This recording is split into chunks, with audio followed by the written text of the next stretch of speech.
Vous savez ce moment où vous pensez connaître quelqu'un toute votre vie, partager le même lit, les mêmes rêves, les secrets les plus profonds, et qu'en une seule seconde, vous découvrez que vous avez dormi à côté d'un étranger pendant plus de 20 ans. C'est exactement ce qui m'est arrivé au pire moment de ma vie, quand le médecin tenait encore le papier des résultats qui tremblait dans ma main et que mon mari, l'homme qui montait en chair chaque dimanche pour parler de Dieu, m'a regardé dans les yeux et m'a dit qu'il ne pouvait plus faire semblant, qu'il avait une autre femme depuis 12 ans et 2 enfants avec elle. 12 ans, mes chers. 12 ans de mensonges pendant que je l'applaudissais du premier rang de l'église. Bonjour, mes amours. Je m'appelle Nadège, mais vous pouvez m'appeler Nadou. Et aujourd'hui, à 55 ans, après tout ce que j'ai vécu, j'ai décidé d'ouvrir mon cœur pour vous. Je suis née en 1970, dans une petite ville du sud du Congo appelée Dolisie, et pendant longtemps j'ai cru que ma vie était parfaite, que Dieu m'avait donné tout ce dont une femme pouvait rêver. Comme je me trompais. Aujourd'hui, je veux partager avec vous une histoire que j'ai gardée enfermée au fond de mon cœur pendant des années, parce que j'avais honte, parce que ça faisait trop mal, parce que je ne savais même pas par où commencer à raconter. Mais j'ai réalisé que si je ne parle pas, je vais exploser de l'intérieur, et peut-être que mon histoire aidera l'une d'entre vous qui traverse quelque chose de similaire. Avant de commencer, j'aimerais savoir d'où vous me regardez. Laissez-moi un commentaire en bas, j'adore savoir que ma voix arrive dans tant de coins différents de notre beau Congo et même au-delà. Et si vous pouvez, laissez-moi un petit pouce et abonnez-vous à la chaîne, ça aide énormément cette dame ici à continuer de partager ces histoires qui pèsent sur le cœur. Vous n'avez pas idée à quel point chaque like, chaque commentaire, chaque nouvel abonnement me donne la force de continuer. C'est comme si je n'étais pas seule dans ce chemin, vous voyez ? J'ai grandi dans une famille très religieuse, mes chers. Mon père, Boniface, était diacre de l'église évangélique que nous fréquentions depuis que je me souvienne, et ma mère, maman Clémence, était de ces femmes qui ne manquaient jamais un culte, qui arrivaient toujours 1 heure en avance pour arranger les fleurs de l'autel et organiser les cantiques. Notre maison sentait le pain de manioc les dimanches et la cire d'abeille les samedis, quand ma mère faisait tout briller pour recevoir le jour du Seigneur. J'avais 3 frères et sœurs plus jeunes, et j'étais l'aîné, donc très tôt, j'ai appris à m'occuper des autres, à servir, à mettre les besoins des autres avant les miens. Ma mère disait toujours qu'une femme de Dieu devait être comme ça, soumise, dévouée, silencieuse. Aujourd'hui, je vois comment ces mots m'ont façonné pour accepter des choses que je n'aurais jamais dû accepter. Nous vivions dans une maison simple de 3 chambres dans le quartier Plateau, près du centre-ville de Dolisie. Je me souviens encore du bruit des taxis collectifs qui passaient tôt le matin, de l'odeur du poisson grillé du marché voisin, du son des cloches de la cathédrale qui sonnaient tous les midis pile. C'était une vie tranquille, vous voyez, de celle qu'on pense durer éternellement. Mon père travaillait comme mécanicien dans un petit garage. Il gagnait peu, mais il a toujours ramené de quoi vivre à la maison. Ma mère ne travaillait pas dehors. Elle s'occupait de la maison et de nous, avec un dévouement que je reconnais aujourd'hui comme de l'amour, mais aussi comme une prison. Elle n'avait pas de vie propre, pas de rêve propre. Elle n'existait que pour servir. J'ai étudié jusqu'à terminer le lycée, là, vers 1988, dans un lycée public tout près de chez nous. J'ai toujours été une élève moyenne, pas des plus intelligentes, mais je ne redoublais pas non plus. J'aimais le français, écrire des compositions, lire les livres que Madame Henriette nous recommandait. Je rêvais d'être institutrice aussi, d'enseigner aux petits-enfants. Mais ma famille n'avait pas les moyens de m'envoyer à l'université. Et en fait, ce n'était même pas très encouragé qu'une femme étudie trop. Mon père disait toujours que trop d'études rendaient une femme orgueilleuse, que le plus important c'était de trouver un bon mari, fonder une famille, servir Dieu à travers le foyer. C'est justement à l'église que j'ai rencontré Marcel. Il était arrivé en ville début 1989, envoyé par la congrégation pour prendre en charge le travail d'évangélisation dans notre région. J'avais 19 ans et lui 27. Quand j'ai vu cet homme grand, aux épaules larges, cheveux bien coiffés en arrière, sourire facile et voix ferme montée en chair pour la première fois, j'ai senti mon cœur battre comme jamais auparavant. Il portait un costume gris, bien repassé, une cravate bleu marine, des chaussures noires qui brillaient même sur le sol en ciment de l'église. Il avait une présence, vous voyez? Quand il a commencé à prêcher, c'était comme s'il n'y avait plus personne d'autre. Sa voix remplissait chaque recoin de cette salle, grave et en même temps douce, ferme, mais accueillante. Je me souviens que lors de ce premier culte, il a parlé de l'amour de Dieu, de comment le Seigneur avait un plan parfait pour chacun de nous, de comment nous devions faire confiance, même quand nous ne comprenions pas. Je me suis surprise à penser qu'il était la preuve vivante de ce plan parfait. Un homme beau, dévoué à Dieu, qui avait tout quitté dans une plus grande ville pour venir évangéliser des gens simples comme nous à l'intérieur du pays. Que pouvait vouloir de plus une jeune fille? Ma mère a remarqué mon regard différent quand nous sommes rentrés à la maison après le culte. Elle a souri à sa façon et a dit doucement « Attention à ton cœur, Nadège. Un homme de Dieu reste un homme. » À l'époque, je n'ai pas bien compris ce qu'elle voulait dire. Aujourd'hui, je comprends parfaitement. Marcel a loué une petite maison dans le quartier Chimbamba, de l'autre côté de la ville, et a commencé à faire des visites dans les maisons des fidèles pendant la semaine.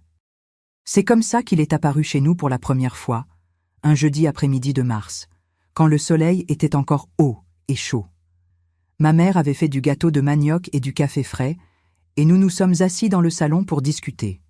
Il a posé des questions sur chacun de nous, sur notre marche dans la foi, sur nos rêves et difficultés. Il avait cette façon de regarder dans les yeux qui donnait l'impression qu'il s'en souciait vraiment, que chaque mot qui sortait de notre bouche était important. Quand est venu mon tour de parler, j'ai bégayé. Je suis devenue toute rouge. Je ne savais pas quoi dire. Il a souri avec gentillesse et a dit que je reste tranquille, qu'il était là comme ami, comme frère en Christ. Après ce jour, Marcel a commencé à fréquenter notre maison plus régulièrement. Il y avait toujours un motif, apporter une parole de réconfort pour mon père qui avait des problèmes aux genoux, apporter un livre pour ma mère sur les histoires de la Bible, demander si nous avions besoin de quelque chose. J'ai remarqué qu'il trouvait toujours un moyen de rester quelques minutes de plus à parler avec moi, de poser des questions sur ce que je lisais, sur mes projets pour l'avenir. Au début, je pensais que c'était juste de l'attention pastorale, mais ma mère a vite compris ce qui se passait. « Il t'aime bien, Nadège », m'a-t-elle dit un jour après son départ. « Et toi aussi tu l'aimes, je le vois dans tes yeux. » 3 mois après son arrivée en ville, Marcel a demandé la permission de parler seul avec mon père. J'étais dans la cuisine à faire la vaisselle, mais je pouvais tout entendre. Il a dit qu'il avait beaucoup prié, qu'il avait demandé la direction à Dieu et qu'il sentait que j'étais la femme que le Seigneur avait préparée pour être sa compagne dans le ministère, qu'il voulait demander la permission de commencer une relation avec moi en vue du mariage. Mon cœur a failli sortir de ma bouche quand j'ai entendu ça. Mon père, qui a toujours été un homme de peu de mots, a dit qu'il devait d'abord me parler, mais que si j'acceptais, il ne voyait pas de problème, au contraire, ce serait un honneur d'avoir un homme de Dieu comme gendre. Quand mon père m'a appelé dans le salon et m'a raconté, je pouvais à peine le croire. Le pasteur, cet homme merveilleux que toutes les jeunes filles célibataires de l'église convoitaient, me voulait comme épouse. Moi qui n'avais jamais été la plus belle, la plus intelligente, la plus rien, j'ai senti que Dieu m'avait regardée, qu'il m'avait choisie pour une mission spéciale. J'ai accepté sur le champ, sans réfléchir à 2 fois. Ma mère a pleuré de joie, mon père a serré ma main avec sa force habituelle. Mes frères et sœurs ont sauté de joie. C'était comme si toute la famille avait été bénie d'un seul coup. Les fiançailles ont duré 6 mois, toujours en présence de quelqu'un de la famille, comme c'était la coutume à l'époque. Nous nous voyions à l'église, chez moi, lors de réunions de jeunes. Marcel était gentil, respectueux, n'a jamais tenté quoi que ce soit au-delà de me tenir la main. Il parlait de l'avenir que nous aurions ensemble, de la famille que nous construirions, de comment je serais une épouse pastorale exemplaire. Il disait qu'il voyait en moi une femme craignant Dieu, humble, dévouée. Je me sentais la femme la plus chanceuse du monde. Toutes les sœurs de l'Église me regardaient avec un mélange de joie et d'envie. Maman Augustine, une des anciennes, m'a dit un jour « Profites-en, ma fille, un homme comme ça, on n'en trouve pas tous les jours. » Nous nous sommes mariés en octobre 1989, lors d'une cérémonie simple mais belle dans notre église. Je portais une robe blanche prêtée par la cousine de ma mère, un voile de tulle, une couronne de fleurs artificielles. Marcel était magnifique en costume noir, cravate blanche, cheveux impeccables. Le pasteur qui nous a mariés est venu spécialement de Brazzaville pour ça. Il y avait du gâteau, des beignets, du soda. Rien de très luxueux parce que nous n'avions pas d'argent, mais tout était fait avec tant d'amour que rien ne manquait.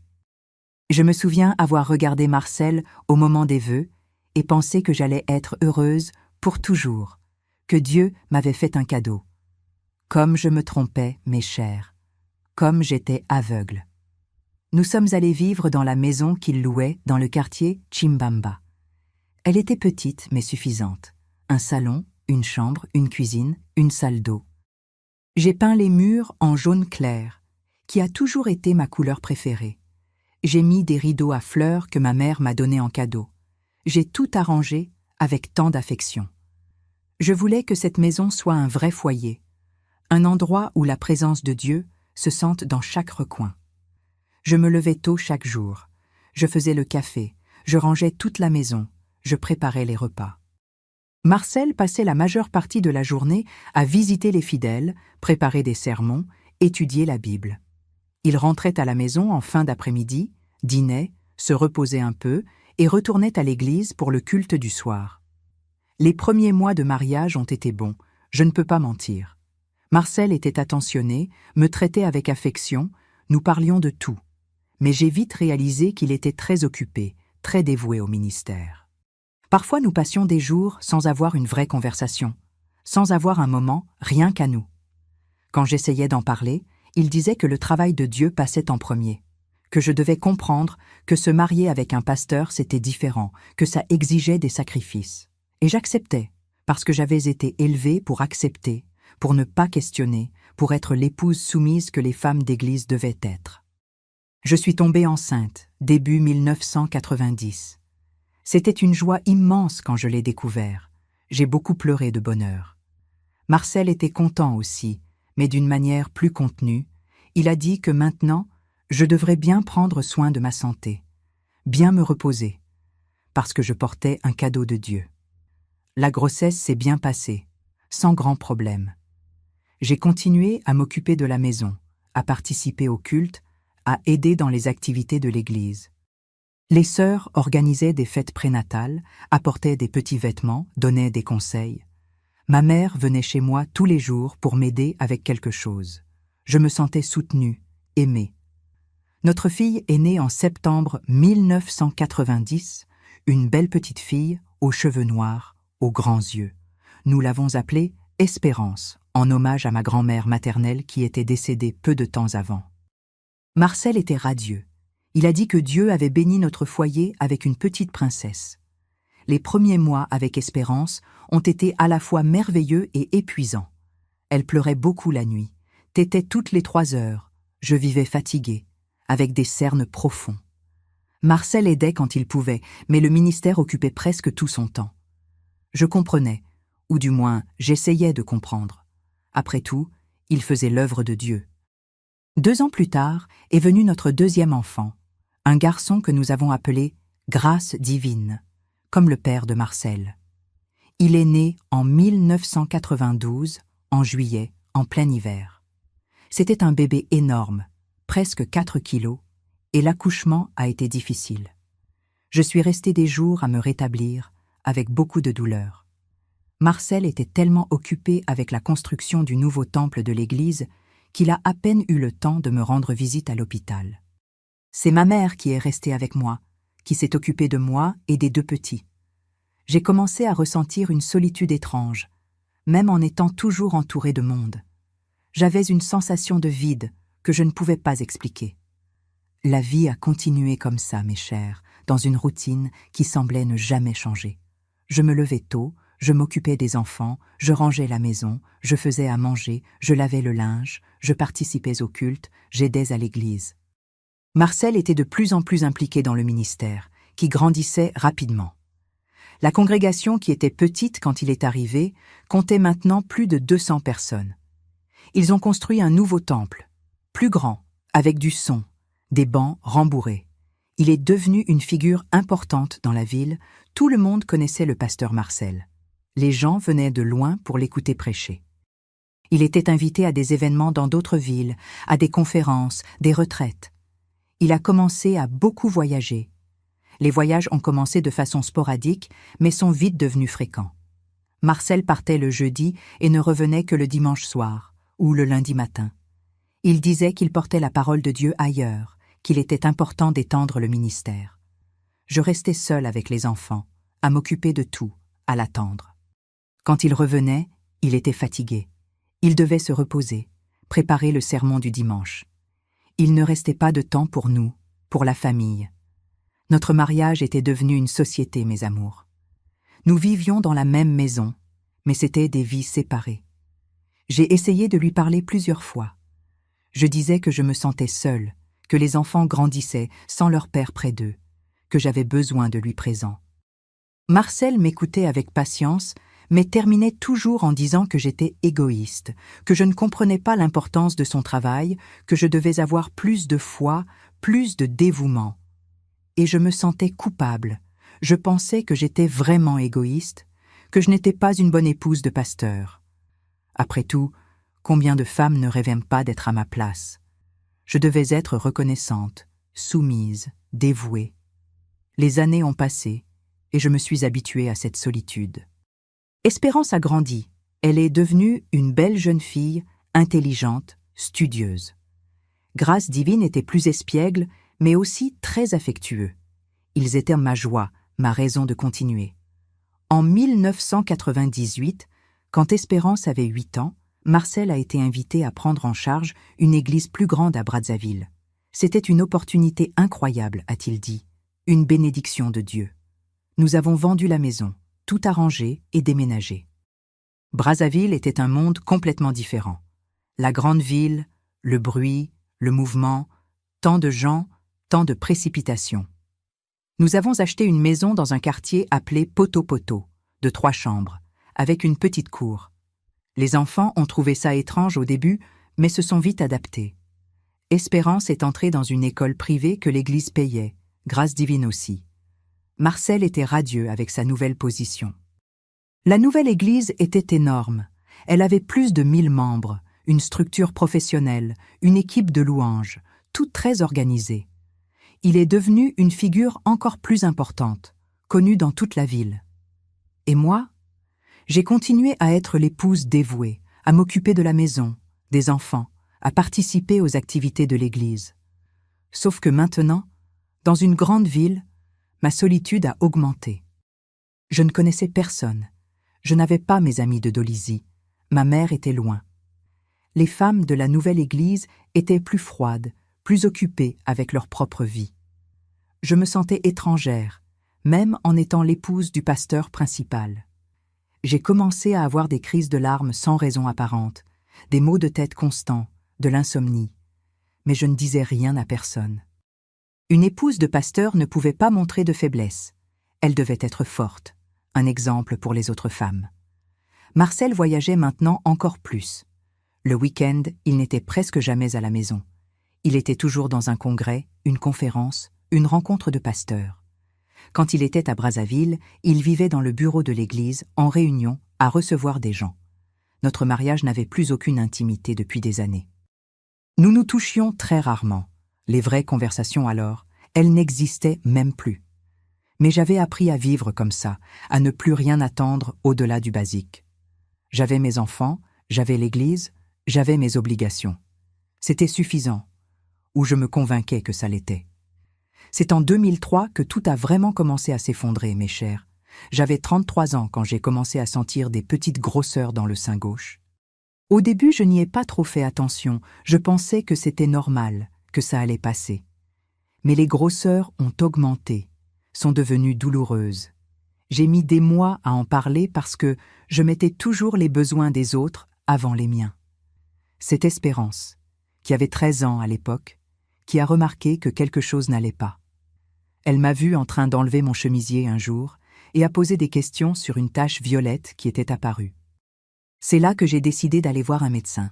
J'ai pris rendez-vous avec un gynécologue dans une clinique près de chez nous. C'était en juillet 2003, je me souviens qu'il faisait un froid terrible et que je tremblais plus de peur que de froid. Le médecin m'a examinée et est vite devenu sérieux. Il a dit qu'il fallait faire une mammographie d'urgence, que ça n'avait pas l'air bon du tout. J'ai fait l'examen la semaine suivante et je suis revenu chercher le résultat le cœur dans la main. Quand le médecin a ouvert la porte du cabinet et m'a appelé, j'ai vu à son visage que ce n'était pas de bonnes nouvelles. Je me suis assise sur la chaise et il est allé droit au but. « Madame Nadège, malheureusement nous avons confirmé une tumeur maligne dans le sein gauche. C'est un cancer. » Mais cher, quand il a prononcé ce mot, mon monde s'est arrêté. Cancer. La maladie que tout le monde craignait, qui emportait tant de gens. J'allais mourir? Mes enfants allaient rester sans mère? J'ai commencé à pleurer là même, je ne pouvais pas me contrôler. Le médecin a été gentil, il a dit qu'il ne pouvait rien affirmer encore, qu'il fallait faire plus d'examens pour voir si ça s'était propagé, quel était le stade, quel serait le traitement, mais qu'il était important de commencer vite. Je suis sortie de cette consultation en état de choc, conduisant en automatique, pleurant tellement que je voyais à peine la route. Je suis arrivée à la maison et Marcel était là, chose rare. Il était rentré plus tôt d'une réunion. Quand il m'a vu entrer avec cette tête, il a demandé ce qui s'était passé. Je me suis assise sur le canapé du salon, il s'est assis à côté de moi, et je lui ai montré le papier de l'examen.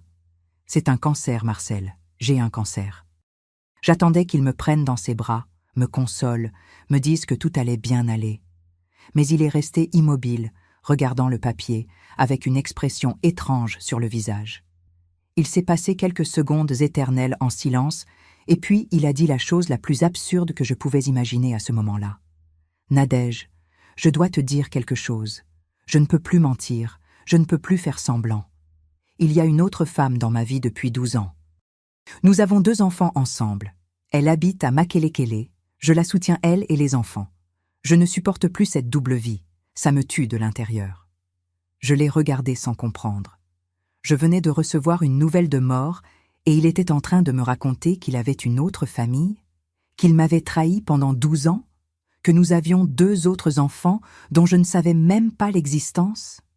Mon cerveau ne traitait tout simplement pas tout ça en même temps. J'ai commencé à rire, un rire nerveux, hystérique. Il a dû penser que j'étais devenue folle, et peut-être que j'étais vraiment devenue folle à ce moment-là. « Tu plaisantes, n'est-ce pas? C'est une blague de très mauvais goût, Marcel. Je viens de découvrir un cancer, et tu viens me dire ça ?» Ma voix sortait étrange, aiguë, presque un cri. Il a secoué la tête, les yeux pleins de larmes. « Ce n'est pas une blague, c'est la vérité. J'ai rencontré Joséphine en 1991, lors d'un voyage d'évangélisation à Makelekele. Nous nous sommes rapprochés, et elle est tombée enceinte peu après.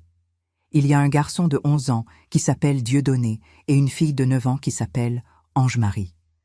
Je paie tout pour eux, je les visite chaque fois que je peux. Les voyages que je fais, la moitié c'est pour là-bas.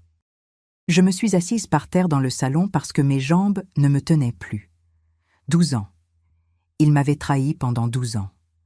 Pendant que j'élevais nos enfants seuls, que je m'occupais de la maison, de l'église, de tout, il avait une autre famille. Une autre femme qui recevait son attention, son amour, son temps. D'autres enfants qui portèrent son nom. Et moi, l'idiote, pensant qu'il était un homme de Dieu, un exemple de caractère, de fidélité. Il était un menteur, un traître, un hypocrite. Pourquoi tu me racontes ça maintenant? Pourquoi justement maintenant? Je devais comprendre. Il a passé sa main sur son visage, il avait l'air épuisé. Parce que quand tu as dit que tu as un cancer, j'ai réalisé que tu peux mourir. Et je ne veux pas porter ce poids tout seul. Je ne veux pas que tu meures sans connaître la vérité. Je sais que c'est égoïste de ma part, que j'aurais dû le dire avant, mais je n'avais pas le courage. J'avais peur de tout perdre, l'église, la réputation, les enfants. Mais je ne peux plus, Nadège, je ne peux plus vivre comme ça. À ce moment-là, quelque chose s'est brisé en moi, mes amours. Ce n'était pas juste le cœur brisé, ce n'était pas juste la colère, la déception. C'était quelque chose de plus profond, la certitude que toute ma vie avait été un mensonge. Que j'avais gaspillé mes meilleures années avec un homme qui ne m'avait jamais vraiment aimé, qui m'avait utilisé comme façade pendant qu'il avait sa vraie vie ailleurs. Et pire, il me racontait ça le jour où je découvrais que je pouvais mourir. Ce n'était pas pour me libérer, ce n'était pas par bonté. C'était parce qu'il ne voulait pas porter la culpabilité tout seul au cas où je mourrais. Je me suis levée du sol avec une force que je ne sais d'où elle venait. Je l'ai regardé dans les yeux et j'ai dit avec une voix qui ne semblait pas être la mienne, « Sors de ma maison, sors maintenant, je ne veux plus jamais te voir. » Il a essayé de parler, de tenir mon bras, mais je me suis éloignée. « Sors, va rejoindre ton autre famille, puisque c'est là que tu veux être. Mais ne reviens plus ici, et tu peux être sûr que tout le monde va savoir qui tu es vraiment. » Marcel est parti cette nuit-là et n'est plus revenu. Je suis restée seule dans le salon, assise dans le noir, essayant de traiter tout ce qui s'était passé. Cancer et trahison le même jour. Comment allais-je le dire à mes enfants? Comment allais-je continuer à vivre après ça? J'ai pleuré jusqu'à ne plus avoir de larmes, jusqu'à ce que mon corps me fasse mal à force de sangloter. Quand Espérance et Grâce Divine sont rentrées de l'école, j'avais déjà lavé mon visage, mis un masque de normalité. J'ai dit que leur père avait dû voyager à la dernière minute, qu'il serait absent quelques jours. Écoutez, mes chers qui me suivez jusqu'ici, laissez-moi vous poser une question. Avez-vous déjà traversé une situation où il semblait que Dieu avait abandonné? Où tout ce qui pouvait mal tourner, tournait mal en même temps? Racontez-moi dans les commentaires en bas, je veux savoir si quelqu'un s'identifie à ce que je raconte. Et si cette vidéo vous touche d'une manière ou d'une autre, laissez-moi un petit pouce. Ça me donne la force de continuer à partager ces souvenirs qui font si mal au cœur. Les jours suivants, j'ai fait les examens que le médecin avait demandés. Seule. J'allais en bus jusqu'à la clinique, j'attendais des heures, je faisais les procédures, je rentrais à la maison. Je pleurais cachée dans la salle de bain pour que les enfants ne voient pas. Je n'ai parlé à personne du cancer au début, j'avais honte, peur, je ne voulais pas inquiéter. Ma mère appelait de Dolisie en demandant de mes nouvelles et je mentais. Je disais que tout allait bien. Je n'avais pas le courage de parler de Marcel, de la trahison. La honte était trop grande. Le résultat des examens complémentaires est sorti en 2 semaines. Le cancer était au stade 2, il avait commencé à se propager au ganglion lymphatique, mais n'avait pas encore atteint d'autres organes. Le médecin a dit que je devais faire une chirurgie pour enlever la tumeur et possiblement tout le sein, selon ce qu'il trouverait pendant l'intervention. Ensuite viendrait la chimiothérapie, peut-être la radiothérapie. C'était un traitement long, difficile, qui allait m'affaiblir. Et je devrais affronter tout ça seule, parce que l'homme qui avait juré d'être à mes côtés dans la santé et dans la maladie m'avait abandonné au moment où j'avais le plus besoin de lui. La chirurgie a été programmée pour août 2003.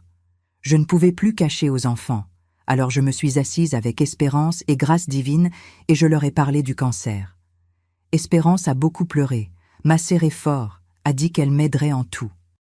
Grâce Divine, qui n'avait que 11 ans, est resté plus silencieux, effrayé, mais a aussi promis d'être fort. À propos de leur père, j'ai dit seulement qu'il était parti, qu'il ne reviendrait pas. Je n'ai pas eu le courage de raconter toute la vérité, pas encore. Ils étaient confus, ont posé des questions sur le pourquoi, mais j'ai dit que c'était une affaire d'adulte, qu'ils comprendraient quand ils seraient plus grands. J'ai appelé ma mère à Dolisie et je lui ai tout raconté. Elle était désespérée, voulait venir immédiatement à Brazzaville, mais je lui ai demandé d'attendre jusqu'après la chirurgie, que je devais d'abord m'organiser. Mon père, quand il a su, était furieux contre Marcel. Il a dit qu'il allait s'en occuper, que ça n'allait pas rester comme ça. J'ai dû calmer mon père, lui demander de ne rien faire de précipité. La dernière chose dont j'avais besoin, c'était plus de confusion dans ma vie. La nouvelle de la séparation a commencé à se répandre dans l'église. Marcel avait disparu, n'était plus venu prêcher, n'avait donné aucune explication à personne. Les leaders étaient désespérés, essayant de comprendre ce qui s'était passé. Quelques sœurs sont venues chez moi demander, offrir de l'aide. Je remerciais, mais ne racontais pas les détails. Je disais seulement que nous avions des problèmes conjugaux et que j'étais malade, nécessitant un traitement. La plupart étaient gênés, ne savaient pas quoi dire, partaient vite. Il y avait une sœur, Augustine, qui travaillait dans les visites de l'église, qui a insisté davantage. C'était une femme d'environ 60 ans, veuve, qui avait toujours été très dévouée. Elle est arrivée chez moi un après-midi avec un pot de soupe et a dit qu'elle ne partirait pas avant que je lui raconte vraiment ce qui se passait. J'ai fini par craquer, j'ai tout raconté. Le cancer, la trahison, les enfants qu'il avait avec une autre femme, les 12 ans de mensonges. Augustine est devenue toute pâle, a porté sa main à sa poitrine, on aurait dit qu'elle allait s'évanouir. Mon Dieu du ciel, Nadège, le pasteur Marcel, ça ne peut pas être vrai. Mais c'était vrai, et elle a vu sur mon visage que je ne mentais pas. Augustine m'a serré dans ses bras et a pleuré avec moi. Elle a dit qu'elle m'aiderait en tout ce dont j'avais besoin, qu'elle ne m'abandonnerait pas. Et elle a tenu parole. Les mois suivants, elle a été l'une des rares personnes qui sont vraiment restées à mes côtés. La plupart des frères et sœurs de l'Église ont disparu. Certains parce qu'ils avaient honte, d'autres parce qu'ils ne savaient pas comment agir, d'autres parce qu'ils pensaient que je devais avoir une part de responsabilité aussi. Que si mon mari m'avait trompée, c'est parce que je n'avais pas été assez bonne épouse. C'est la partie la plus douloureuse, mes chers. Quand vous avez le plus besoin de soutien, les gens vous abandonnent. Quand vous êtes au fond du trou, ils trouvent des millions d'excuses pour ne pas tendre la main. La chirurgie a eu lieu un lundi matin. Je suis entrée au bloc opératoire tremblante de peur, seule, parce qu'ils n'ont pas laissé Espérance entrer avec moi. La dernière chose dont je me souviens avant que l'anesthésie ne fasse effet, c'était le visage de l'infirmière qui me regardait avec pitié. Je me suis réveillée des heures plus tard avec une douleur horrible, la poitrine toute bandée, des tubes sortant de moi, des nausées, des vertiges. Le médecin est venu me voir et a dit que la chirurgie avait été réussie, qu'ils avaient réussi à enlever toute la tumeur visible, mais qu'ils avaient dû retirer tout le sein parce que la zone affectée était grande. Mastectomie totale, il a appelé ça. J'étais sans un sein. J'ai regardé en bas, vers les bandages qui couvraient ma poitrine, et une nouvelle couche de perte s'est installée. Ce n'était pas seulement le mariage qui avait fini, ce n'était pas seulement la santé qui était compromise. C'était mon corps aussi, ma féminité. Je me sentais mutilée, incomplète, défigurée. J'ai pleuré là dans le lit d'hôpital, ces pleurs silencieux qui font plus mal parce qu'ils restent coincés dans la gorge. L'infirmière a essayé de me consoler, a dit qu'avec le temps je m'habituerais, que beaucoup de femmes passèrent par là et continuaient. Mais à ce moment-là, je ne voyais aucun futur, je ne voyais que perte après perte. Je suis restée 3 jours hospitalisée. Espérance venait me visiter tous les jours après l'école, restait là assise à côté de moi, tenant ma main. Grâce divine venait aussi, mais était plus mal à l'aise, ne savait pas quoi faire, quoi dire. C'était juste des enfants gérant des choses d'adultes, des situations qu'aucun enfant ne devrait avoir à affronter. Ma mère est arrivée le 2e jour. Elle est venue en bus de Dolisie. Quand elle m'a vue dans ce lit d'hôpital, toute bandée, maigre, pâle, elle s'est effondrée. Elle s'est assise sur la chaise à côté du lit et a pleuré comme une enfant. « Ma fille chérie, qu'est-ce qu'ils t'ont fait ?» Quand j'ai eu mon autorisation de sortie, je suis rentrée à la maison et la vie est devenue une routine de douleurs et de médicaments. Je devais prendre des antibiotiques pour éviter l'infection, des analgésiques pour la douleur qui était constante, faire des pansements quotidiens. Ma mère a pris en charge la maison et les enfants. Elle cuisinait, nettoyait, emmenait et ramenait de l'école. Je passais la plupart du temps couchée, sans force pour rien. La plaie de la chirurgie faisait mal, brûlait, pulsait. Je ne pouvais pas lever le bras droit, je devais faire de la kinésithérapie pour récupérer les mouvements. 2 semaines après la chirurgie, j'ai commencé la chimiothérapie. Ah, mes chers, si la chirurgie a été difficile, la chimiothérapie a été un enfer sur terre. J'allais à la clinique toutes les semaines, je restais des heures assise dans un fauteuil pendant que ce poison entrait dans mes veines. Au début, je ne sentais rien pendant l'application. Mais après, à la maison, la souffrance commençait. Des nausées qui ne passaient pas, des vomissements sans arrêt, une faiblesse extrême, des maux de tête insupportables. Je ne pouvais rien manger, tout avait mauvais goût, l'odeur de la nourriture me donnait des hauts le cœur. J'ai beaucoup maigri, je n'étais que peau et os. Le pire de tout a été quand mes cheveux ont commencé à tomber. Je savais que ça allait arriver, le médecin m'avait prévenu, mais quand ça a vraiment commencé, c'était un choc. Je me suis réveillée un jour, et il y avait plein de cheveux sur l'oreiller. J'ai passé ma main sur ma tête et toute une touffe venait. Je me suis regardée dans le miroir et j'ai pleuré. Mes cheveux avaient toujours été ma fierté. J'avais des cheveux longs, brun foncé, brillants. et maintenant il tombait par poignées. En quelques jours, j'avais d'énormes trous, j'avais vraiment l'air malade, j'avais l'air de quelqu'un qui allait mourir d'un moment à l'autre. Espérance, qui a toujours été une fille sensible, m'a vue pleurer dans la salle de bain un jour. Elle est entrée, m'a regardée et puis a dit « Maman, on va tout raser. Ce sera mieux que de voir tomber petit à petit. » J'ai pris la tondeuse qu'on utilisait pour grâce divine et elle-même a rasé ma tête. C'était un moment étrange, douloureux, mais aussi de connexion entre nous. Elle était là, avec 13 ans, rasant la tête de sa propre mère, étant plus forte que beaucoup d'adultes que je connaissais. Quand elle a terminé, je me suis regardée dans le miroir complètement chauve. Je ne me suis pas reconnue. Cette femme chauve, maigre, sans un sein, ce n'était pas moi. C'était une étrangère. J'ai acheté quelques perruques bon marché dans un magasin du centre-ville. Elles avaient l'air artificielles, tout le monde remarquait que c'étaient des perruques, mais je les portais quand même, parce que je n'avais pas le courage de sortir chauve dans la rue. Quand j'allais à la clinique faire la chimiothérapie, je voyais d'autres femmes dans la même situation. Certaines portaient aussi des perruques, d'autres portaient des foulards colorés sur la tête, d'autres assumaient leur calvitie plus naturellement.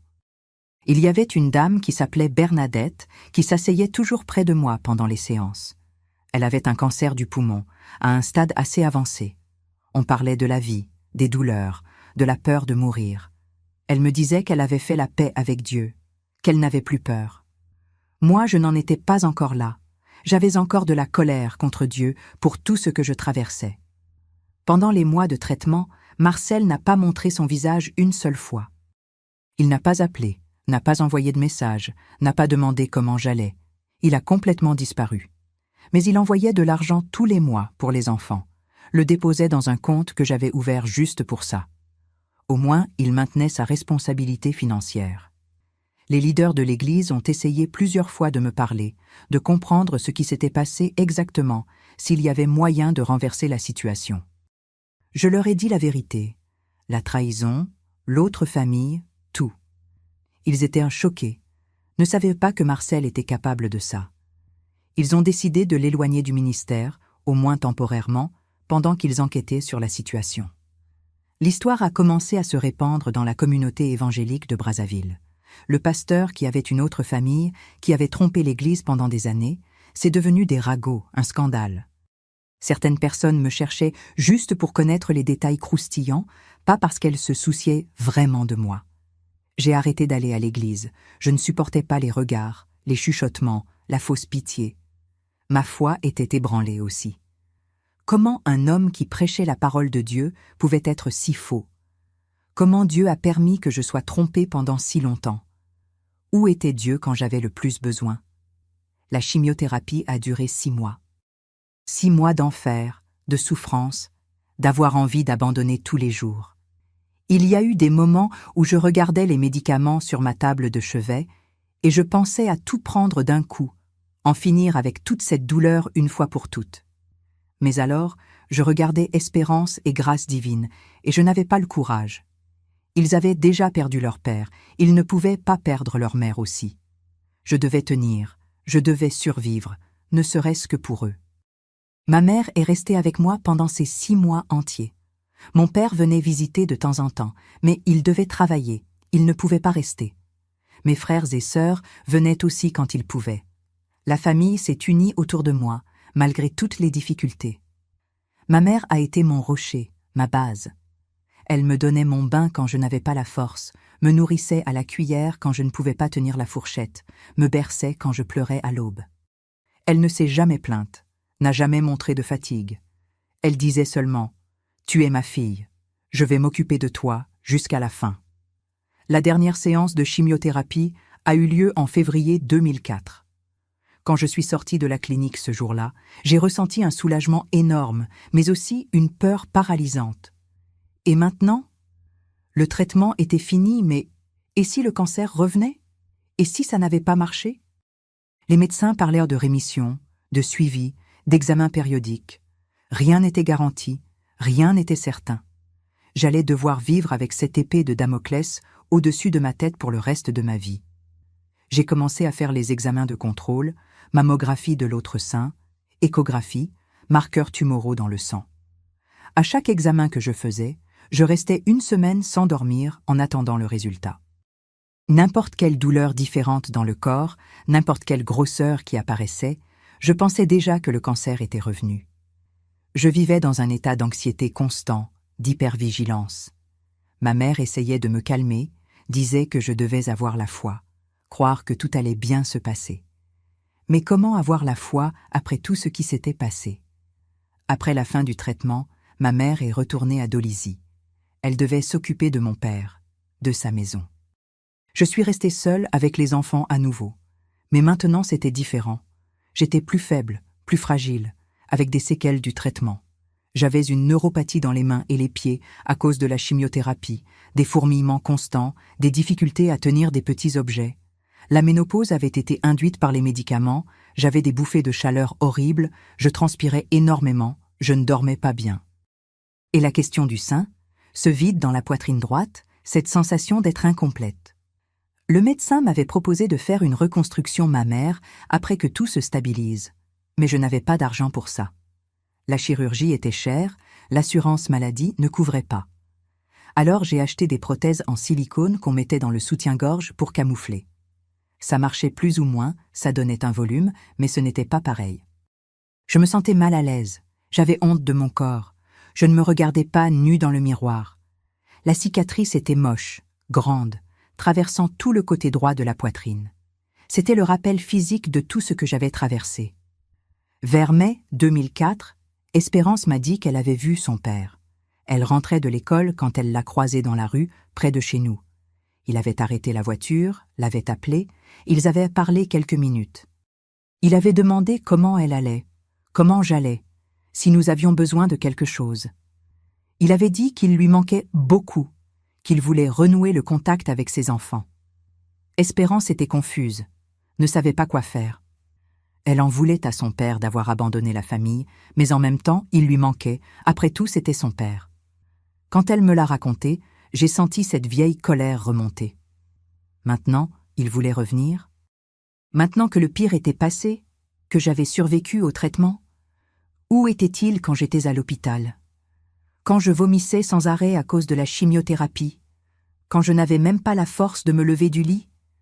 Il n'avait pas le droit de réapparaître comme ça, d'essayer de reconquérir les enfants comme si rien ne s'était passé. Mais je ne pouvais pas interdire aux enfants de voir leur père. Même si je détestais Marcel, il était toujours leur père, et ils avaient le droit d'avoir une relation avec lui s'ils le voulaient. Alors j'ai dit à Espérance qu'elle pouvait voir son père si elle voulait, mais que je ne voulais rien savoir, que je ne voulais pas qu'il vienne chez moi, que je ne voulais aucun contact avec lui. Et c'est comme ça qu'a commencé une nouvelle phase compliquée. Les enfants voyaient Marcel de temps en temps, ils les emmenaient déjeuner, se promener. Mais ils ne parlaient pas beaucoup de lui avec moi. Ils savaient que c'était un sujet douloureux. J'ai découvert plus tard, par Espérance, que Marcel s'était marié avec Joséphine, l'autre femme. Ils avaient fait les choses correctement, avaient attendu que notre divorce soit prononcé, ce qui n'est arrivé qu'en 2005, et s'étaient mis à marier tout de suite après. Ils vivaient avec elle et leurs 2 enfants à Makele-Kele, travaillaient dans une église plus petite, essayant de reconstruire sa vie. J'ai ressenti un pincement de quelque chose qui n'était pas vraiment de la jalousie, mais c'était une sensation désagréable. Il avait réussi à avancer, il avait une nouvelle vie, une nouvelle famille. Et moi, j'étais là, seule, malade, brisée. Les années suivantes ont été de beaucoup de luttes, mes chers. J'ai dû recommencer de zéro. Je ne pouvais plus compter sur l'argent de Marcel pour vivre. Je recevais seulement la pension des enfants qui suffisait à peine pour leurs dépenses de base. Je devais travailler, mais qu'est-ce que je savais faire? J'avais passé toute ma vie à m'occuper de la maison, du mari, des enfants, de l'église. Je n'avais pas de profession, pas d'expérience sur le marché du travail. J'ai commencé à faire le ménage dans des maisons de famille. C'était un travail lourd, fatigant, mais c'était ce que je pouvais faire. Je me levais tôt, je prenais 2 bus pour arriver dans les maisons où je travaillais, je passais la journée à nettoyer, laver, repasser le linge. Je rentrais à la maison en fin d'après-midi épuisée, avec des douleurs dans tout le corps. Mais c'était de l'argent honnête, c'était le soutien que je pouvais donner à moi et à mes enfants. Espérance a commencé à travailler aussi à 15 ans, dans un magasin de vêtements au centre-ville. Grâce divine était encore trop jeune, il continuait juste à étudier. Il y a eu une période où on a mangé du pain avec des œufs pendant des semaines, parce qu'on n'avait pas d'argent pour autre chose. Il y a eu des mois où j'ai dû choisir entre acheter de la nourriture ou payer la facture d'électricité. Il y a eu des nuits où je me suis couchée avec faim parce que j'avais laissé le peu de nourriture qu'on avait pour les enfants. Mais je ne me suis jamais plainte, je ne les ai jamais laissés voir à quel point je souffrais. Je devais être forte, être leur port sûr, même si à l'intérieur j'étais complètement brisée. Notre vie est devenue très différente de celle qu'on avait quand j'étais mariée avec Marcel. Avant, on vivait dans une bonne maison, on avait une voiture, les enfants étudiaient dans une école privée, rien ne manquait. Maintenant, on vivait encore dans la même maison, mais on avait vendu la voiture, les enfants avaient changé pour l'école publique, on comptait chaque franc. C'était une chute brutale, un choc de réalité. Mais ça nous a appris la valeur des choses, la valeur du travail, de la dignité. Pendant toute cette période, je continuais à faire les examens de contrôle du cancer religieusement. Tous les 6 mois, j'allais chez l'oncologue, je faisais une mammographie, une échographie, des analyses de sang. Toujours avec cette peur dans la poitrine d'entendre que le cancer était revenu. Mais grâce à Dieu, les examens revenaient propres. 6 mois, 1 an, 2 ans, 3 ans. Chaque année qui passait sans récidive augmentait les chances que je sois vraiment guérie. Le médecin disait qu'après 5 ans sans récidive, les chances diminuaient beaucoup. C'est lors d'une de ces consultations, en 2007, que le médecin m'a posé des questions sur la reconstruction mammaire. J'ai dit que je n'avais pas les moyens financiers pour ça. Il m'a parlé d'un programme qu'il y avait à l'hôpital universitaire où il faisait la chirurgie gratuitement pour les femmes à faible revenu qui avaient fait une mastectomie. C'était une longue liste d'attente, a-t-il dit. Ça pouvait prendre des années, mais si je voulais entrer sur la liste, il pouvait faire la demande. J'ai réfléchi à ça pendant des semaines. Est-ce que ça avait du sens? Est-ce que ça changerait quelque chose dans ma vie? Je m'étais déjà habituée à la prothèse, à mon corps tel qu'il était. Mais en même temps, ça me gênait encore de me regarder dans le miroir et de voir cette cicatrice, ce vide. J'ai décidé d'entrer sur la liste. Si un jour mon tour arrivait, alors je verrais si je le ferais ou non. Mais au moins, j'étais sur la liste. Espérance a terminé le lycée en 2007, à 17 ans. Elle voulait faire l'université, elle avait été acceptée en service social dans une université publique. J'étais tellement fière d'elle, ma petite guerrière qui avait réussi malgré toutes les difficultés. Elle a continué à travailler au magasin pendant la journée et étudiait le soir. C'était intense, fatigant, mais elle ne se plaignait jamais.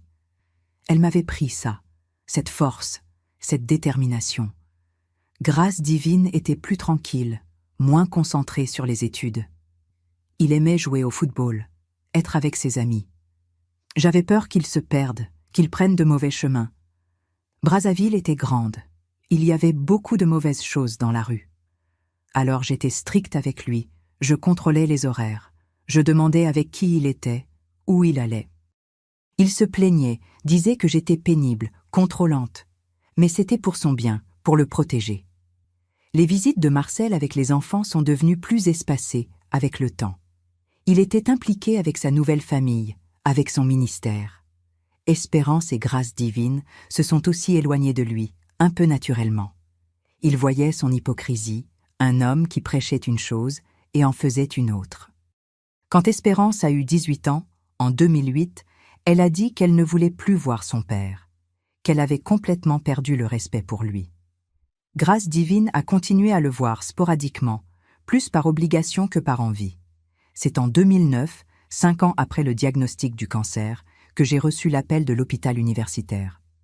Mon tour était arrivé pour la reconstruction mammaire. Je n'arrivais presque pas à le croire, j'avais oublié que j'étais sur la liste. L'agent m'a expliqué tout le processus, a dit que c'était une grosse chirurgie, que ça allait prendre des mois pour récupérer totalement, qu'il y aurait plusieurs étapes. Elle a demandé si j'étais toujours intéressée. J'ai dit oui. J'ai fait la première chirurgie en octobre 2009. Ils ont utilisé du tissu de mon ventre pour reconstruire le sein, une technique qu'ils appelaient TRAM. C'était une chirurgie longue, compliquée. Je suis restée hospitalisée presque une semaine. La récupération a été douloureuse. J'avais l'impression d'avoir été renversée par un camion. Mais quand ils ont enlevé les bandages et que j'ai vu le résultat pour la première fois, j'ai pleuré. Ce n'était pas parfait. Il y avait des cicatrices. Ce n'était pas exactement pareil à l'autre sein. Mais il était là. Il avait du volume. Il avait une forme. Je me sentais plus complète, plus femme. Il y a eu encore 2 petites chirurgies après pour faire des ajustements, mettre le mamelon, égaliser la taille des 2 seins. Tout le processus a pris plus d'1 an. Mais à la fin, en 2010, quand tout était cicatrisé, je pouvais me regarder dans le miroir et ne pas ressentir cette honte de mon corps. J'avais encore les marques, les cicatrices. Ce n'était pas un corps parfait. Mais c'était mon corps, qui avait traversé tant de choses, qui avait survécu. Mes chers qui me suivez jusqu'ici, vous qui avez déjà traversé une maladie grave, savez à quel point c'est difficile de récupérer non seulement le corps, mais l'esprit, l'âme. Racontez-moi dans les commentaires comment ça a été pour vous. Et si cette vidéo a du sens pour vous, laissez-moi un petit pouce, ça m'encourage énormément à continuer de raconter tous ces souvenirs. En 2011, quelque chose s'est passé que je n'attendais pas. J'ai rencontré un homme. Il s'appelait Patrice. Il avait 52 ans. Il était veuf. Sa femme était décédée d'un AVC 3 ans auparavant. On s'est rencontrés dans une file d'attente à la banque, un de ces hasards de la vie. Il se plaignait de l'attente, moi aussi. On a commencé à parler. Il était sympathique, il avait un beau sourire, des yeux gentils. Quand on est sorti de la banque, il a demandé si j'acceptais de prendre un café avec lui. J'étais gênée. Ça faisait tellement longtemps que personne ne m'avait montré d'intérêt romantique que je ne savais même pas comment réagir. Mais j'ai accepté. On a commencé à se voir de temps en temps. Patrice était mécanicien, il avait un petit garage. C'était un homme simple, travailleur, honnête. Il n'avait rien à voir avec Marcel. Où Marcel était faux, Patrice était vrai. Où Marcel était plein de belles paroles vides, Patrice était de peu de mots, mais d'actions concrètes.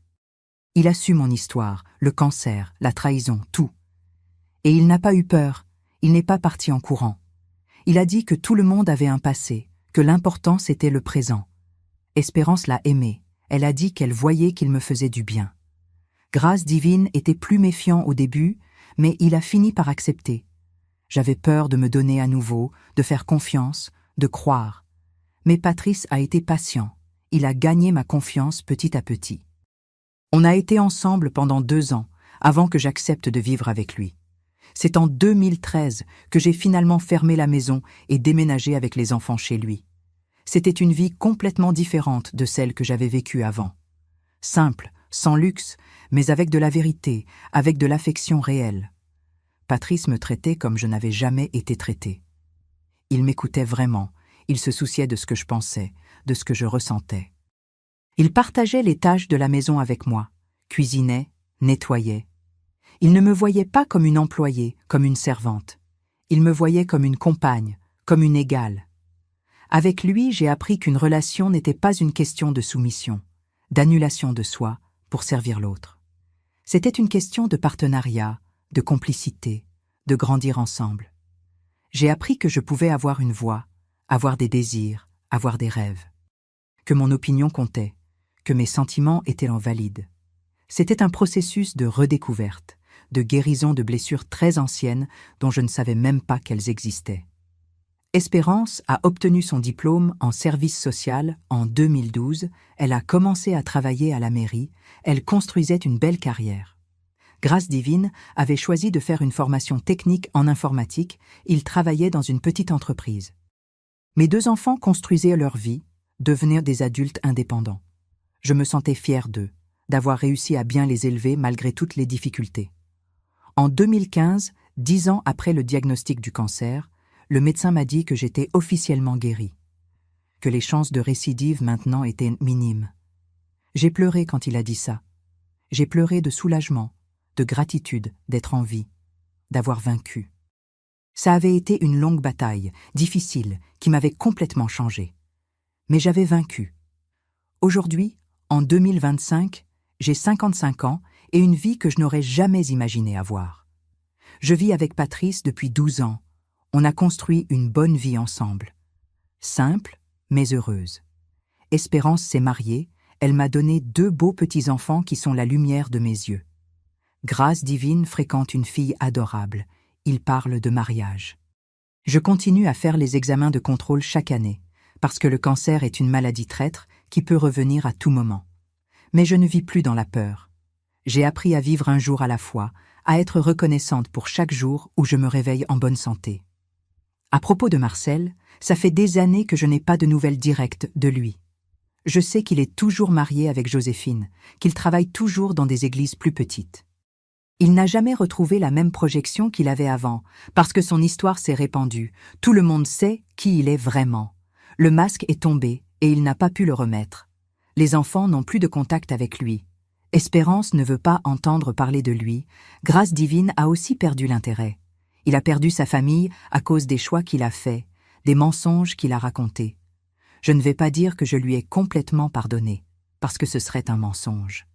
Ça fait encore mal quand je me souviens de tout ce que j'ai traversé, de comment il m'a abandonné au moment le plus difficile de ma vie, de comment il m'a trompé pendant tant d'années.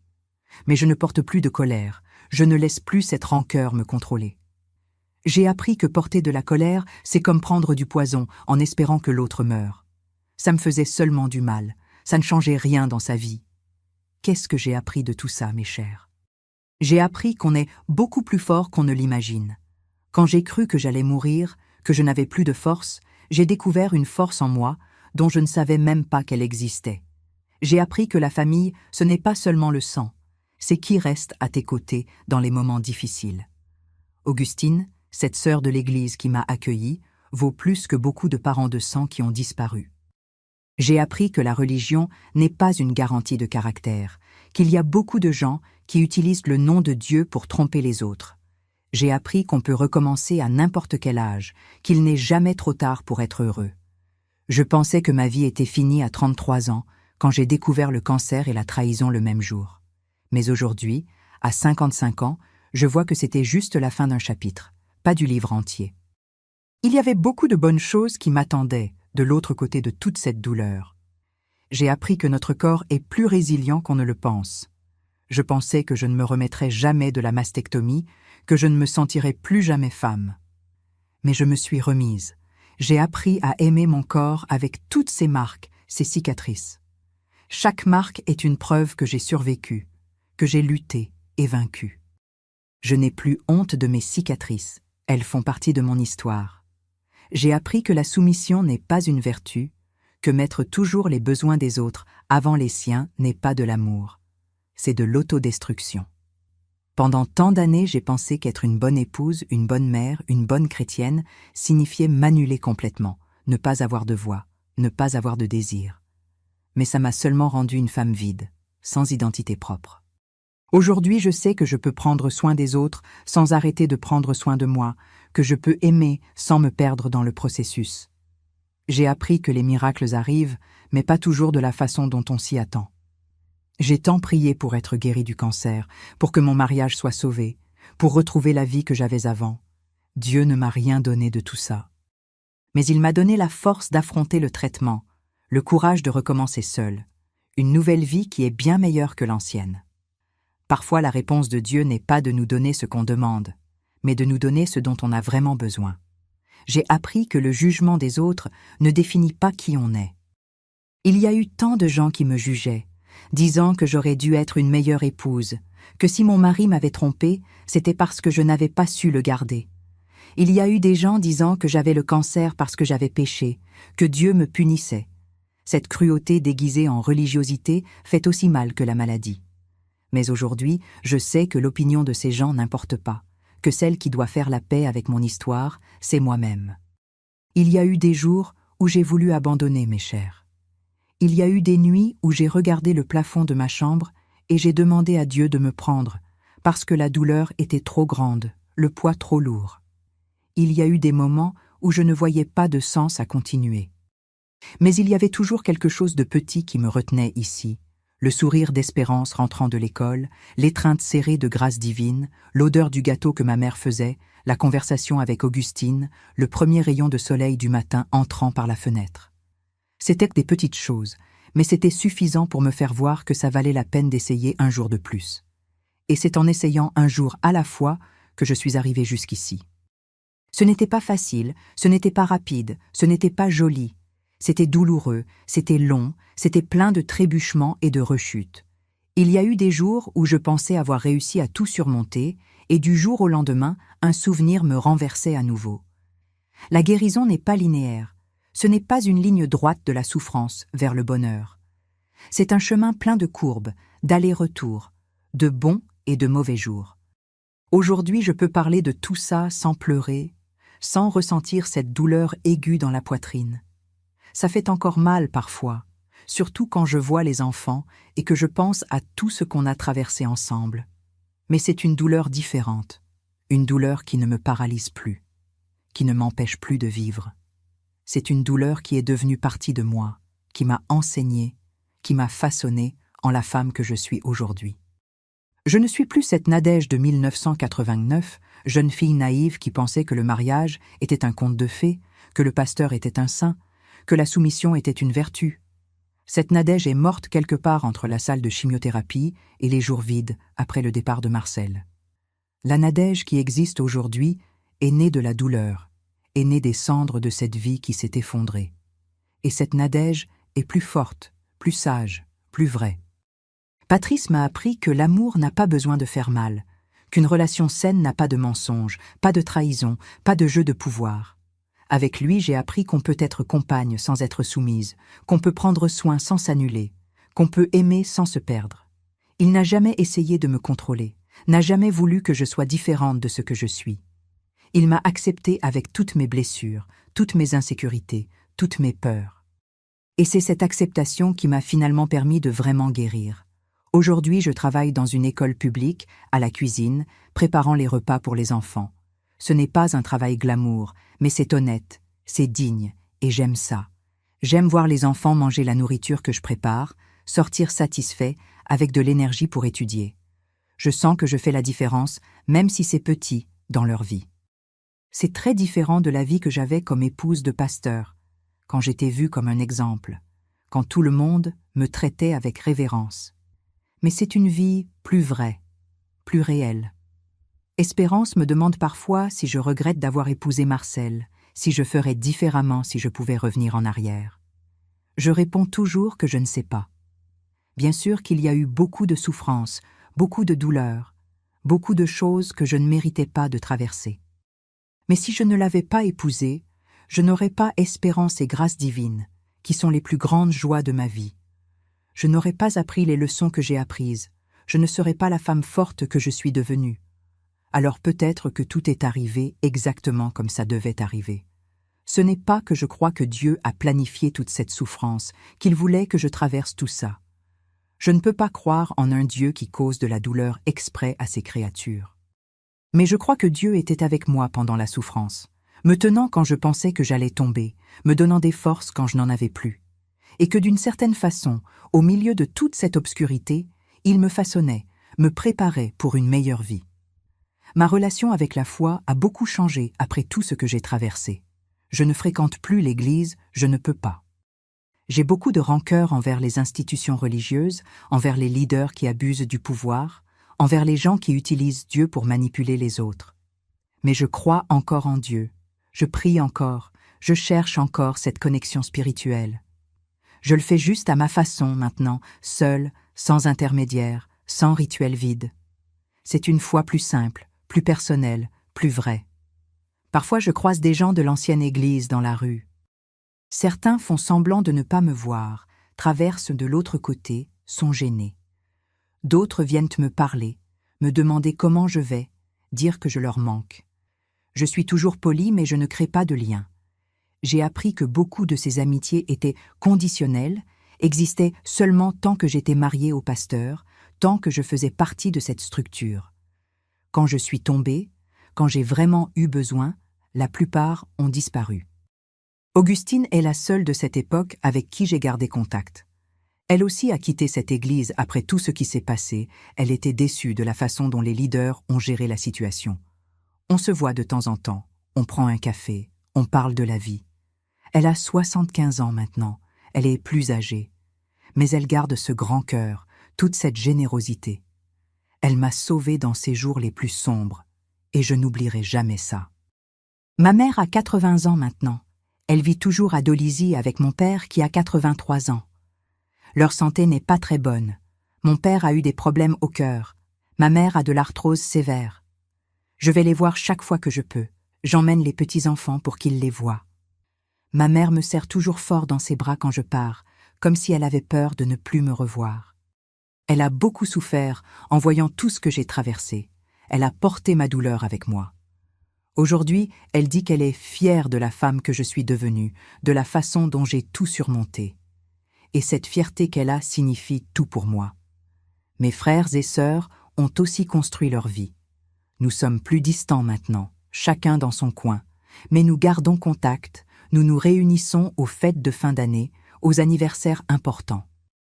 La famille est devenue plus petite avec le temps. Certaines personnes sont parties, d'autres se sont éloignées. Mais ceux qui sont restés pour de vrai. Et c'est ce qui compte. Les petits-enfants, mes chers, sont ma plus grande joie aujourd'hui. Espérance en a 2. Un garçon de 5 ans qui s'appelle Emmanuel et une fille de 3 ans qui s'appelle Grâce. Ils sont la raison de mon sourire, la lumière de mes journées. Quand je suis avec eux, j'oublie tout ce que j'ai traversé, toutes les douleurs, toutes les pertes. Ils me font sentir que ça valait la peine d'avoir lutté, d'avoir survécu, d'avoir continué. Parce que je suis là pour les voir grandir, pour faire partie de leur vie, pour être la grand-mère que j'ai toujours voulu avoir. Parfois, quand je suis couchée dans le lit le soir, Patrice dormant à côté de moi, je pense à tout ce que j'ai traversé pendant ces 55 ans. Je pense à la jeune fille que j'étais à Dolisie, pleine de rêves naïfs, pensant que la vie était simple. Je pense à la jeune femme qui s'est mariée à 19 ans, si amoureuse, si aveugle. Je pense à la femme de 30 quelques années qui a découvert un cancer et une trahison le même jour, qui pensait que le monde s'était écroulé. Et je vois la femme que je suis aujourd'hui, marquée, blessée, mais toujours debout, respirant encore capable d'aimer et d'être aimée. Et vous savez ce que je ressens? De la gratitude. Même avec toute la douleur, avec toute la souffrance, je ressens de la gratitude d'être en vie, d'avoir eu la chance de recommencer, de découvrir qui je suis vraiment quand je n'essaie pas d'être ce que les autres attendent de moi. Je ressens de la gratitude pour mes enfants, pour mes petits-enfants, pour Patrice, pour ma mère qui ne m'a jamais abandonnée, pour Augustine qui a été un ange au bon moment. Ce n'est pas que j'ai remercié pour le cancer, pour la trahison, pour toute la souffrance. Personne n'est fou au point de remercier pour la douleur. Mais je remercie pour la force que j'ai découvert que j'avais, pour le courage que je ne savais pas qui existait en moi, pour la capacité de me relever quand tout disait que je devais rester à terre. Je remercie d'avoir survécu quand tout indiquait que je devais abandonner. Si je pouvais donner un conseil à vous qui m'écoutez, surtout aux femmes qui traversent ou ont traversé des situations similaires, c'est celui-ci. N'abandonnez pas. Même quand il semble qu'il n'y a plus d'issue, que la douleur est trop grande, que ça ne vaut plus la peine, n'abandonnez pas. Parce que de l'autre côté de toute cette douleur, il y a une vie qui vous attend, une meilleure version de vous-même, une chance de recommencer. Et n'ayez pas peur de laisser derrière ce qui ne sert plus, même si c'est difficile, même si c'est douloureux. Un mariage qui ne fonctionne pas, une église qui blesse, des gens qui ne savent que juger, des environnements toxiques. Laissez derrière. La vie est trop courte pour qu'on la passe entière dans des endroits et des situations qui nous font du mal. Vous méritez d'être heureuse, vous méritez la paix, vous méritez le vrai amour. Ne vous soumettez pas à des relations abusives au nom de la religion, de la famille ou de quoi que ce soit d'autre.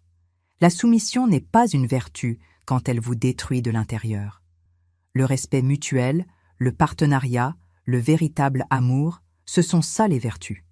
Et si la relation n'a pas ça, ça ne vaut pas la peine d'insister juste parce que quelqu'un a dit qu'une épouse doit tout supporter.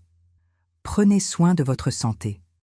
Faites les examens préventifs, prêtez attention à votre corps, n'ignorez pas les signes. Le cancer est une maladie traître qui attaque quand on s'y attend le moins. Plus tôt vous le découvrez, plus grandes sont les chances de guérison. J'ai laissé les signes passer pendant des mois avant de consulter un médecin et ça aurait pu me coûter la vie. Ne faites pas la même erreur que moi. Et surtout, n'ayez pas honte de demander de l'aide quand vous en avez besoin. J'ai passé tellement de temps à essayer d'être forte seule, à faire semblant d'aller bien quand j'étais brisée, à garder la douleur juste pour moi. Ça a failli me tuer. Il n'y a pas de problème à ne pas aller bien, il n'y a pas de problème à pleurer, il n'y a pas de problème à admettre qu'on a besoin de soutien. Nous sommes humains. Nous ne sommes pas obligés d'être forts tout le temps.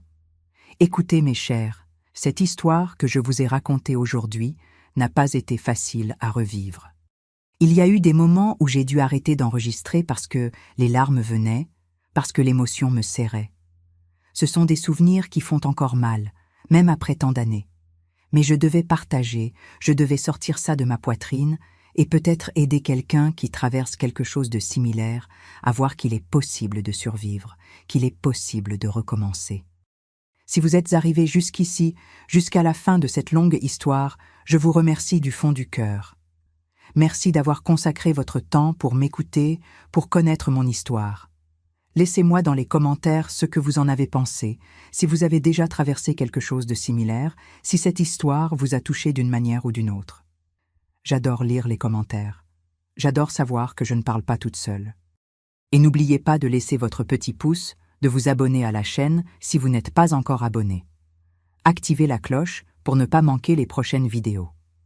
J'ai tant d'autres histoires encore à raconter, tant de choses que j'ai traversées, que j'ai apprises, que je veux partager avec vous. Chaque like, chaque nouvel abonnement me donne des forces pour continuer à ouvrir mon cœur comme ça. Dites-moi aussi d'où vous regardez. Ça peut être de Pointe-Noire, de Dolisie, de Brazzaville, de Ouesso. Ça peut même être d'ailleurs en Afrique ou dans le monde. Je suis très heureuse de savoir que ma voix voyage loin, qu'elle atteint des gens dans tant d'endroits différents. C'est comme si on formait une famille ici, une communauté de gens qui se soutiennent, qui comprennent les douleurs les uns des autres. Pour celles d'entre vous qui affrontent un cancer maintenant, je veux dire, ayez la foi. Pas la foi aveugle de quelqu'un qui pense que Dieu va tout résoudre magiquement, mais la foi que vous avez la force intérieure pour supporter le traitement, pour passer chaque jour difficile, pour survivre. Le traitement est dur, il est douloureux, il y a des jours où vous voudrez abandonner. Mais n'abandonnez pas. Tenez bon, cherchez du soutien chez ceux qui se soucient vraiment, et ayez confiance qu'il est possible de gagner cette bataille.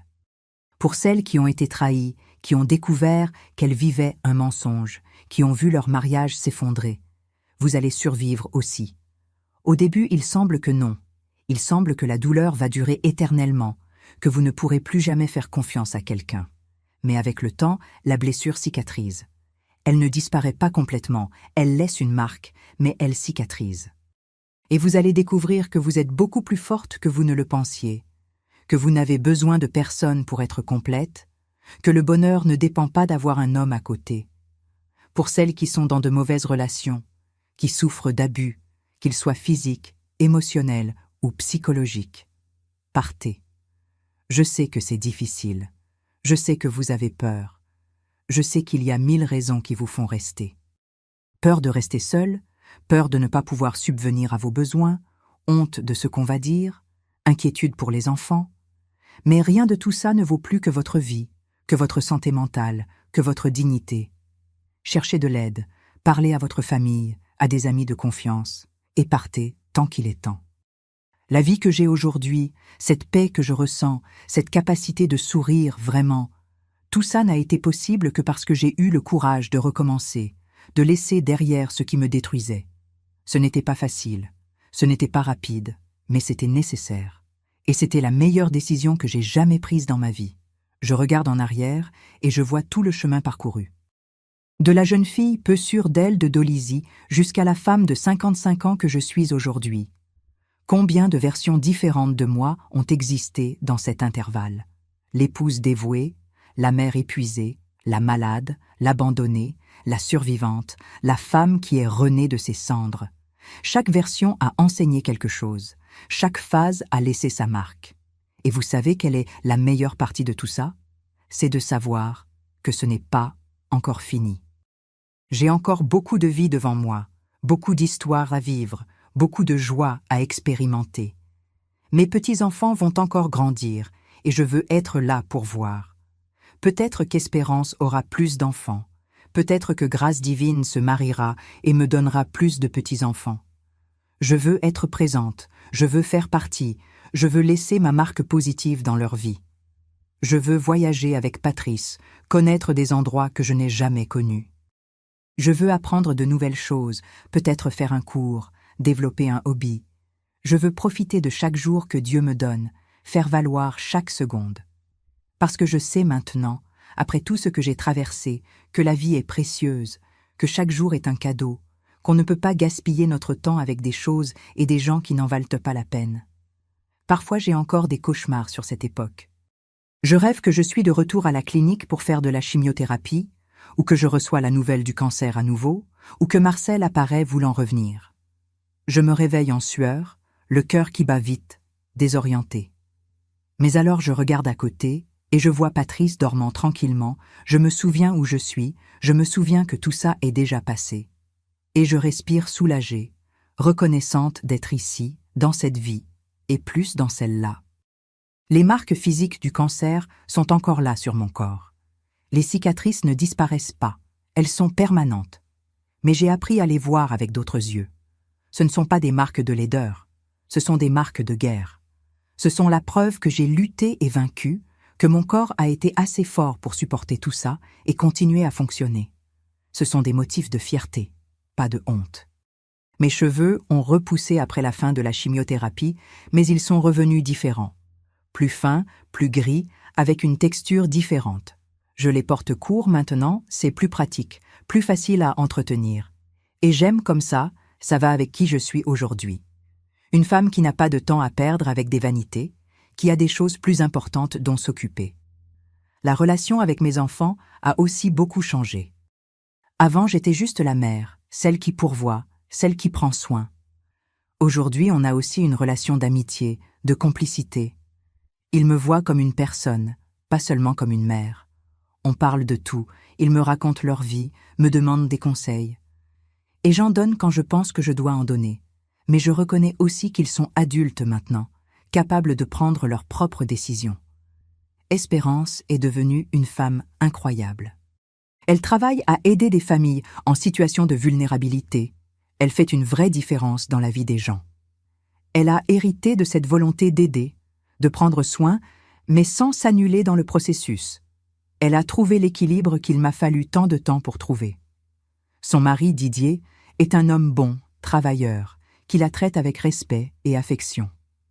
En voyant leur mariage, ça me fait mal de penser à tout ce que j'ai accepté, à comment je pensais que c'était normal. Grâce divine est fiancé maintenant. Il va se marier à la fin de l'année. Sa fiancée, Marie-Claire, est une fille douce, polie, qui traite mon fils très bien. Ils construisent leur vie ensemble avec soin, sans précipitation, en faisant les choses correctement. Ça me rend heureuse de voir que mes enfants ont appris de mes erreurs, qu'ils ne répètent pas les schémas que j'ai vécus. À propos du pardon, une chose qu'on me demande souvent. Ai-je pardonné à Marcel ? C'est compliqué de répondre à ça. Le pardon n'est pas un interrupteur qu'on allume, et voilà, c'est pardonné. C'est un long processus, plein d'allers-retours. Il y a des jours où je pense que j'ai pardonné, que je ne garde plus de rancœur. Il y a d'autres jours où un souvenir revient et la colère vient avec. Mais ce n'est plus cette colère qui consume, qui occupe toutes mes pensées. C'est une colère passagère, qui vient et qui passe. Je pense que le plus près que je suis arrivée du pardon a été de comprendre que Marcel est un être humain faillible, comme n'importe qui d'autre. Qu'il a pris des décisions égoïstes, qu'il a blessé beaucoup de gens, mais qu'il porte aussi le poids de ses choix. Il a perdu sa famille, sa réputation, le respect. Il doit vivre avec la culpabilité de ce qu'il a fait. Et ça, d'une certaine façon, c'est déjà une conséquence. Je n'ai pas besoin de continuer à alimenter la colère pour quelqu'un qui s'est déjà détruit tout seul avec ses propres choix. Mais pardonner ne signifie pas oublier, ni que ce qu'il a fait était acceptable. Ça signifie seulement que je choisis de ne pas laisser la colère contrôler ma vie, de ne pas lui donner ce pouvoir sur moi. Ça signifie que je choisis ma paix au lieu de la vengeance, ma guérison au lieu du ressentiment. C'est un choix que je fais tous les jours, consciemment. Une chose que j'ai aussi apprise, c'est qu'il n'existe pas de vie parfaite. Aujourd'hui, ma vie est bonne, je suis heureuse, mais ça ne signifie pas qu'il n'y a pas de problème, qu'il n'y a pas de jours difficiles. Patrice et moi nous disputons parfois, nous ne sommes pas d'accord sur des choses, nous avons des conflits. Mais la différence, c'est qu'on résout en parlant, avec respect, sans mensonge. C'est une relation saine, mais elle n'est pas parfaite. Et c'est bien de ne pas être parfait. Ma santé non plus n'est pas parfaite. En plus des séquelles de la chimiothérapie, j'ai de l'hypertension maintenant, de l'arthrose au genou, du diabète. Ce sont des choses de l'âge, de la vie. Je prends des médicaments tous les jours, je fais un suivi médical régulier. J'ai appris à prendre soin de mon corps avec plus d'attention, à ne pas ignorer les signes. C'est un apprentissage constant. Financièrement non plus, nous ne sommes pas riches. Patrice et moi vivons avec nos salaires modestes, sans luxe, sans excédent. Mais le nécessaire ne manque pas, et c'est déjà beaucoup. Il y a de la nourriture sur la table, un toit sur nos têtes, les moyens d'aider les enfants quand ils ont besoin. C'est une vie simple, mais digne, honnête. Parfois je pense à ce que serait ma vie si rien de tout ça n'était arrivé. Si Marcel ne m'avait pas trompée, si je n'avais pas découvert le cancer. Serais-je plus heureuse?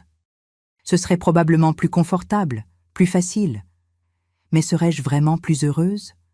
En vivant un mensonge, sans connaître ma propre force, sans avoir découvert qui je suis vraiment? Je pense que non.